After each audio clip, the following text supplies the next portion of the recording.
আমি চম্পা না চামেলি, আমি টক ইমলি ইমলি ইমলি। রাহুল, এইসব কি হচ্ছে? কিচ্ছু হয়নি, সবে তো শুরু, খেলা তো এখনো বাকি আছে। খেলা? মানে তুমি কিসব কথা বলছো? এই যে আমি এত হট সেজে তোমার সামনে এসে দাঁড়ালাম, এবার তুমি আমার একটা শার্ট পরে চলে আসো, তারপর তো হবে আসল খেলা। এইসব এইসব তুমি কি বলছো রাহুল? আমরা আবার কবে থেকে এইসব আলতু ফালতু খেলা শুরু করলাম বলো? কেন? তুমি তোমাকে এক সপ্তাহ ধরে বলছিলে তোমাকে আমি মেয়ে সাজাবো, মনে পড়ছে না তোমার? আর তাই জন্য আমি স্পেশালি তোমার এই ড্রেসটা পরে পূজা সেজে চলে এসেছি। আর এখন যখন আমি মেয়ে সেজে চলে এসেছি তখন তুমি পাল্টি মারছো। দেখো পূজা, আমি কিছু জানি না, আমি যেরকম মেয়েদের ড্রেস পরে তোমার সামনে এসে দাঁড়িয়ে গেছি, এখন তুমিও যাও গিয়ে আমার শার্ট প্যান্ট পরে আমার সামনে চলে আসো। আর তারপরেই তো হবে আসল রোম্যান্স। তুমি যদি মেয়ে থাকো তাহলে লাইক সাবস্ক্রাইব কমেন্ট করে এ লেখো, আর যদি ছেলে থাকো তাহলে লাইক সাবস্ক্রাইব কমেন্ট করে বি লেখো, আর যদি না করো তাহলে আমি ভাববো তুমি অন্য কিছু।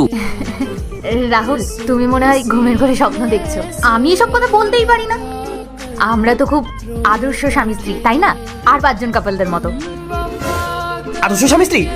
কোন দিন তুমি আদর্শ স্ত্রী হওয়ার দায়িত্ব পালন করেছো? হ্যাঁ, এই তোমার এই উদ্ভট আবদারগুলো চক্করে না আমাকে মাঝে মাঝে কিছু সেটা তোমার মনোরঞ্জন করতে হয়। এই তো কদিন আগেই তুমি আমার মাথায় ঝুটি বাঁধিয়ে গোল করে কাজলে টিপ পরিয়েছিলে, কি না আমাকে বাচ্চা সাজতে হবে, আবার একটা ফিটিং বোতলও নিয়ে এসেছিলে, তার উপর ওটা করে আমাকে দুধও খাইয়েছো। না, শুধু দুধ খেলে হবে না, তার উপরে আবার এরকম চকাত চকাত করে সাউন্ডও করতে হবে। তাও তো আমার 14 পুরুষের ভাগ্য ভালো যে তুমি আজকে আমাকে মেয়ে সেজে আসতে বলেছো। দেখা গেল যে পরের দিন তোমার মাথায় এমন ভূত চাপলো, তুমি আমাকে বললে রাহুল যাও কুত্তা সেজে আসো। তখন তখন আমি কি করব? তখন তো আমাকে তোমার সামনে এসে এরকম ল্যাচনারি ভাবও করতে হবে। আরে কি প্রবলেম, গলা খারাপ?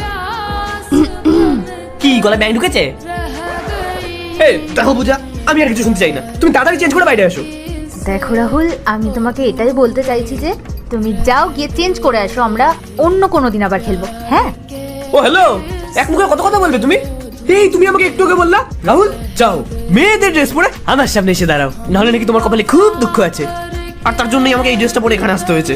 আর তুমি জানো এই ড্রেসটা পরতে আমার কতটা কষ্ট হয়েছে, কোথা দিয়ে হাত ঢুকছে কোথা দিয়ে মাথা ঢুকছে কিছুই বুঝতে পারছি না,